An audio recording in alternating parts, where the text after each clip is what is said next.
ওমর রাদিয়াল্লাহু তাআলা আনহু সে একবার রাস্তার মধ্যে চলতেছিলেন, ঘুরতেছিলেন, দেখাশোনা করতেছিলেন, দেখভাল করতেছিলেন রাত্রিবেলা। তখন একটি কুঁড়ের ঘর থেকে আওয়াজ আসতেছিল, তুমি চইলা গেলা, তুমি কবে আসবা, তুমি চইলা গেলা, তুমি কবে আসবা, তোমার অপেক্ষায় আমি। এই কথা বলতেছে, বিরহের জ্বালায় কান্না করতেছে। কিন্তু ওমর রাদিয়াল্লাহু তাআলা আনহু তিনি এটা পজিটিভ ভাবে নিলেন, না জানি কি সমস্যা হতে পারে। তখন তাকে করাঘাতের মাধ্যমে, নক করার মাধ্যমে জিজ্ঞেস করতেছে, হে আপা, আপনি এইভাবে কান্না করতেছেন কেন? বলতেছে, তোমার কাছে বলে কি হবে, জমানার যিনি শাসক রয়েছেন ওমর দ্বিতীয় খলিফা, সেই তো আমার তৃতীয় খলিফা, সেই তো আমার দেখাশোনা করতেছে না, দেখভাল করতেছে না। বলতেছে, আপনার দেখাশোনা কিভাবে সে নিবে?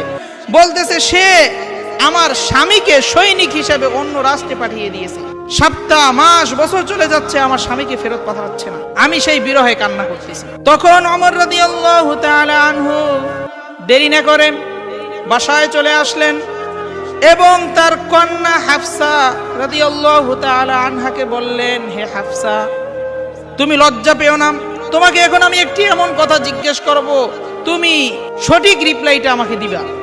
বলতেছে, আব্বা কি বলবেন আপনি আমাকে?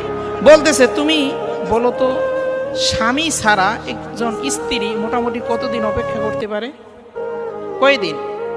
তখন হাফসা রাদিয়াল্লাহু তাআলা আনহা সে বলতেছেন, হে আব্বা, আমরা মোটামুটি 4 থেকে 6 মাস, এর বেশি আমরা অপেক্ষা করতে পারি না স্বামী ছাড়া।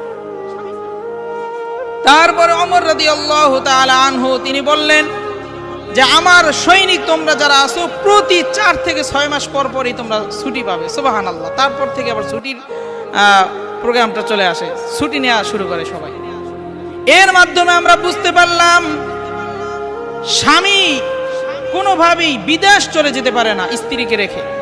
হ্যাঁ, যাবে, কমপক্ষে 6 থেকে 1 বছরের মধ্যে আবার ফিরে আসতে হবে, আবার যেতে হবে। আমাদের দেশের মানুষ কি করে, ওই বিদেশে গেছে তো গেছি, এদিকে স্ত্রীর অবস্থা বেহাল।